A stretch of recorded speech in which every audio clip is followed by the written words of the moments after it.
एक बात अपने जीवन में सदा उतार करें, घर में अगर तुलसी का क्यारा है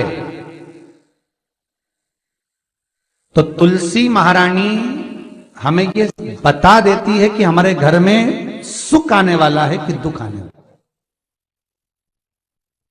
जैसे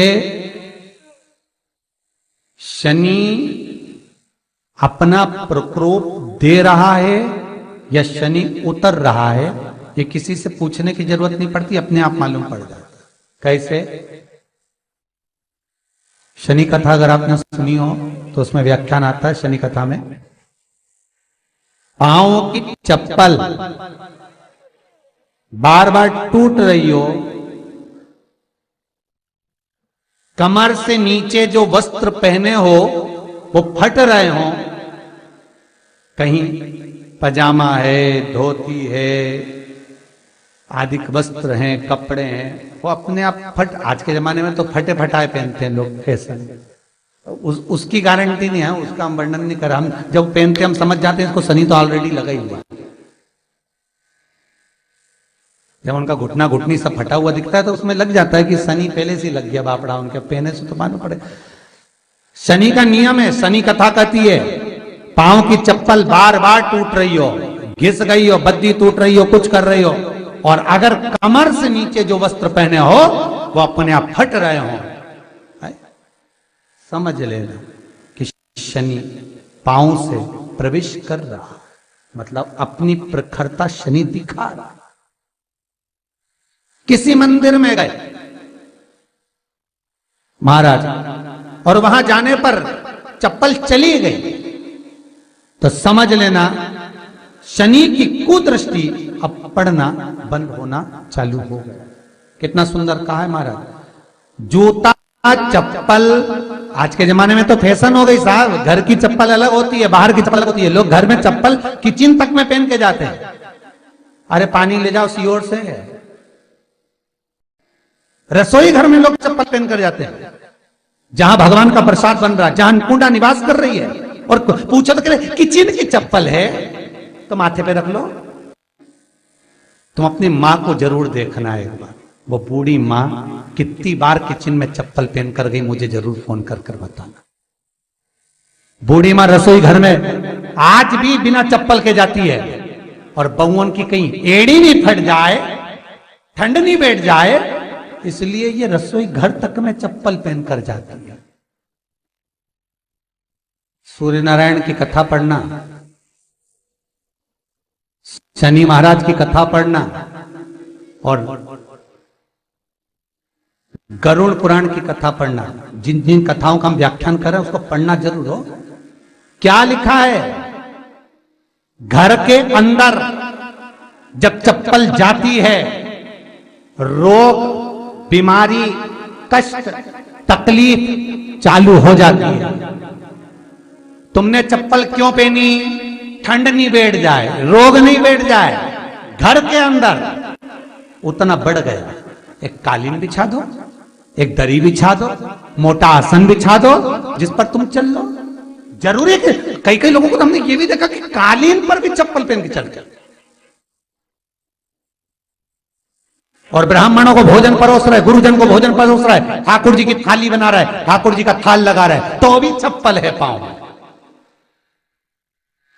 तेरा क्या होगा रे कालिया, क्या होगा? विचार तो करो। देह पड़ी रे जाए यहीं पर, फिर कुंडल और नगीना, क्या हरि नाम नहीं तो जीना। अभी भी सुधर जाओ रे, अभी भी सुधर जाओ, नहीं सुधरो तो सिधर जाओ रे, या तो सुधरो नहीं तो सिद्धरो, थोड़ा सुधरो।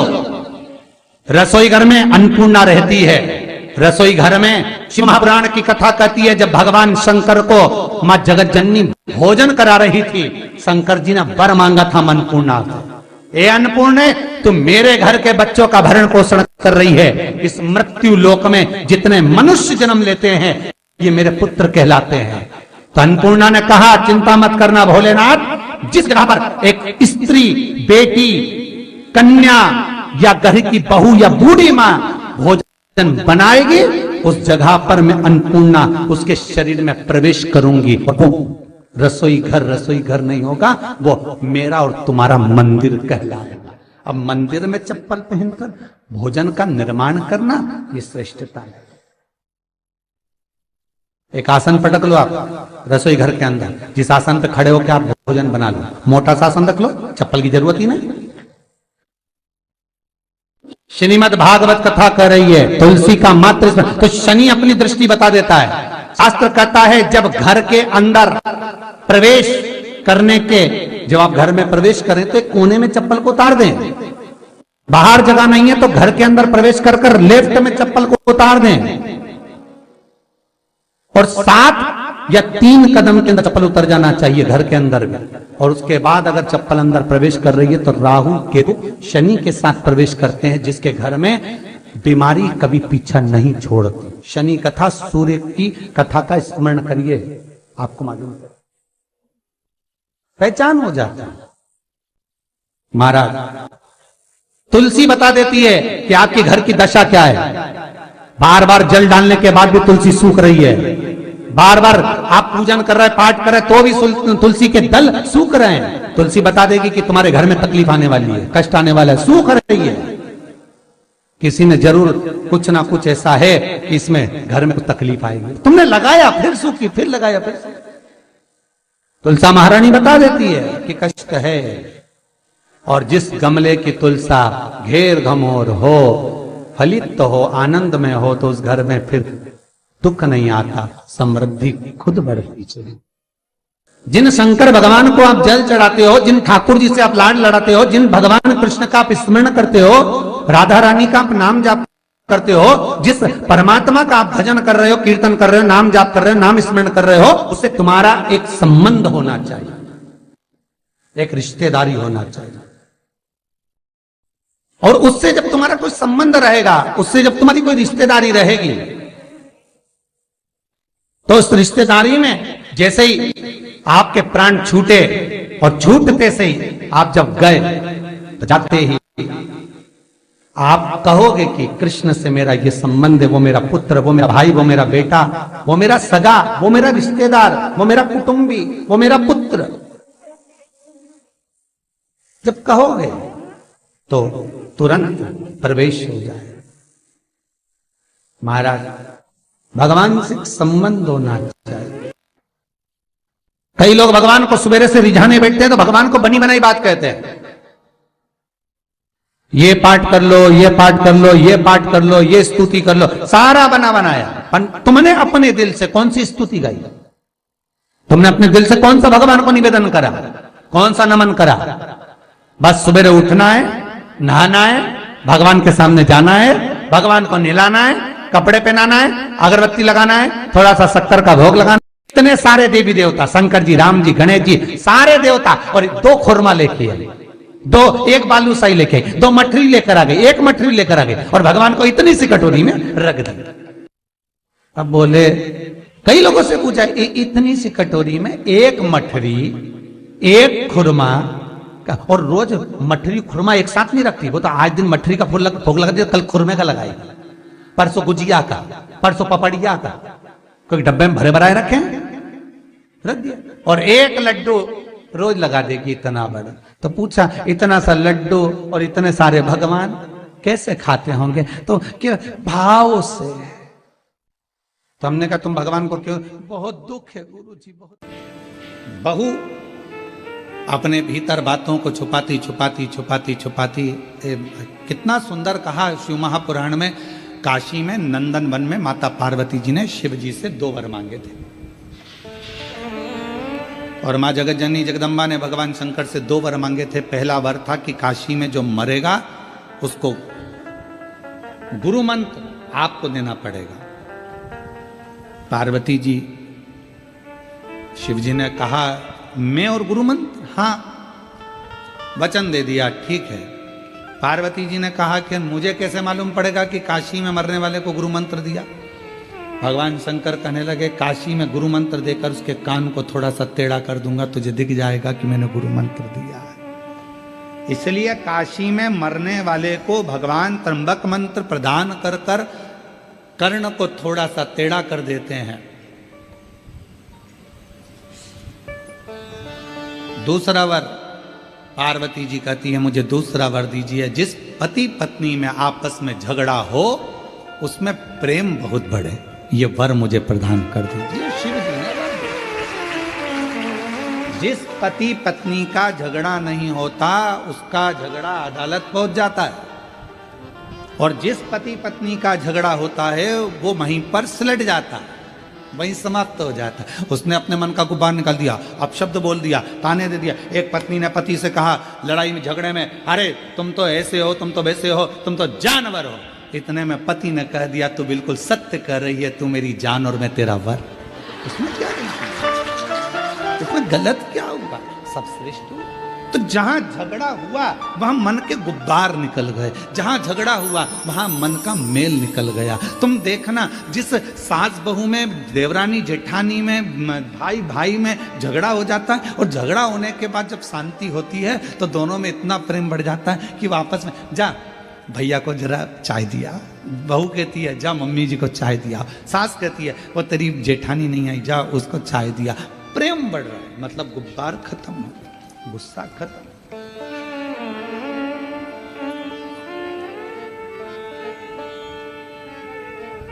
दो वर मांगे हैं, उसमें एक वर मांगा कि झगड़ा हो तो प्रेम बढ़े, प्रेम।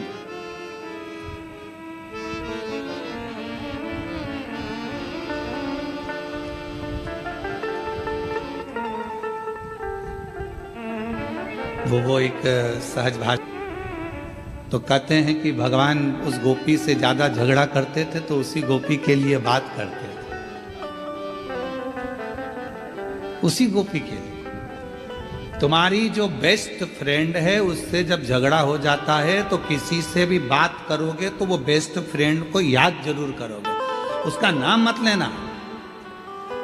वो अनीता ने मेरे साथ ऐसा कर दिया, अब खुद बोल रही अनीता, और अभी कह रही है नाम मत लेना।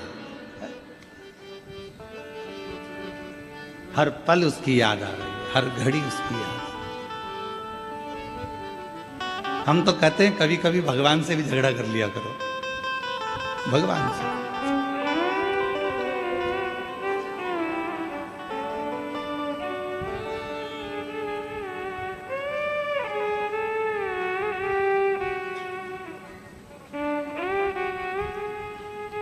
मीरा कहीं थारी मासी लागे नामदेव कहीं चाचा जी, और हम कहीं थारा दुश्मन लागे सुन ले महाराज ठाकुर जी। हम क्या तेरे दुश्मन? इन सब की रिश्तेदारी है। मीराबाई का जहर का कटोरा अमृत बना दिया, नामदेव जी के लिए मंदिर का दरवाजा बदल दिया, और हम इतने दिन से तेरे पास आ रहे हो, तुम्हारी सुनी नहीं रहा। कर्मा कहीं थारी चाची लागे और तुकाराम कहीं फूफा जी। कर्मा तेरी चाची लगती और तुकाराम जी तेरे फूफा जी लगते हैं, जो उनको अपने में समाहित कर लिया, अपने भीतर समाई। राष्ट्र के 4 संत ऐसे हैं जिसको भगवान ने अपने अंदर समाया है, जिनकी समाधि नहीं बनी, जिनका अंतिम संस्कार नहीं हुआ, जिनका शव नहीं मिला, जिनकी बॉडी नहीं मिली। पहले नंबर पर थी मीराबाई जो द्वारकाधीश में समा गई थी। दूसरे नंबर पर है संत तुकाराम जो श्री हरि विठल में समा गए थे। तीसरे नंबर पर है चैतन्य महाप्रभु जो जगन्नाथ में समा गए थे। और चौथे नंबर पर है रामकृष्ण परमहंस जो जगत जननी जगदम्बा में समा गए थे। ये राष्ट्र के वो 4 संत हैं जिनकी समाधि नहीं, जिनका अंतिम संस्कार नहीं, जिनकी बॉडी नहीं मिली। स्वयं सा शरीर भगवान की मूर्ति में समा है, सा शरीर भगवान में समा गया। मरने के बाद नहीं, जीते जी। तुकाराम जी ने हरि विठ्ठल पांडुरंगा, हरि विठ्ठल विठ्ठल विठ्ठल विठ्ठल, और विठ्ठल पांडुरंगा ने हाथ हिलाए और संत तुकाराम जी को अपने में समाहित कर लिया। मीराबाई द्वारकानाथ के मंदिर के बाहर खड़ी, गांव के लोग लेने आए थे मीरा को, पति आया था लेने, मीरा कहे मैं जाऊंगी नहीं, द्वारकाधीश ने हाथ हिलाया, मीरा को अपनी मूर्ति में समाहित कर लिया। चैतन्य महाप्रभु को जगन्नाथ ने अपने में समाहित कर लिया। रामकृष्ण परमहंस को माँ दुर्गा शारदा आई और गोदी में बिठाकर अपने में समाहित कर लिया, जिनकी कोई समाधि ही नहीं है, जिनकी बॉडी ही नहीं है, से झगड़ा कर लिया करो। कर्मा कहीं थारी चाची लागे तुकाराम जी फूफा जी, और हम कहीं थारा दुश्मन लागे सुन दे मारा ठाकुर जी। हम क्या तेरे दुश्मन? हमारे लिए भी तो कुछ कर दे। इतना तंग करता, इतना परेशान हूं मैं, रोज तेरी सेवा करती हूँ, रोज अर्चना करती हूँ, रोज चाकरी करती हूँ, और तू मेरा सुनता नहीं। महाराज एक बात याद रखना कि अपनों से क्या छुपाया जाए।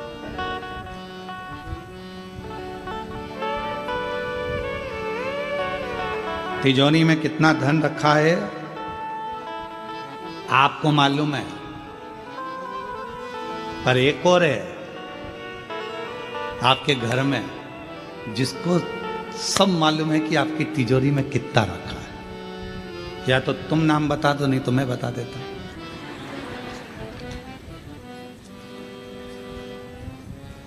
तुम्हारी तिजोरी में कितना माल है, एक तुम्हें मालूम है, और दूसरा तुम्हारे घर में एक और है जिसको मालूम है, जो तुम्हारे घर में लड्डू गोपाल बैठे हैं, ठाकुर जी बैठे हैं, शंकर जी बैठे हैं, तुमको सब मालूम है क्या हो रहा है।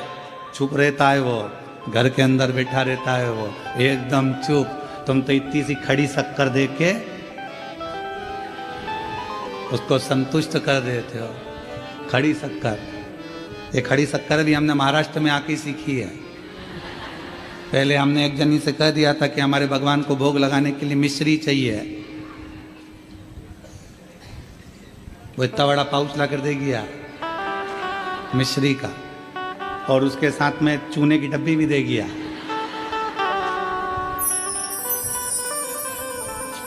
हमने पूछा ये क्या है, तो कि मिश्री। हमने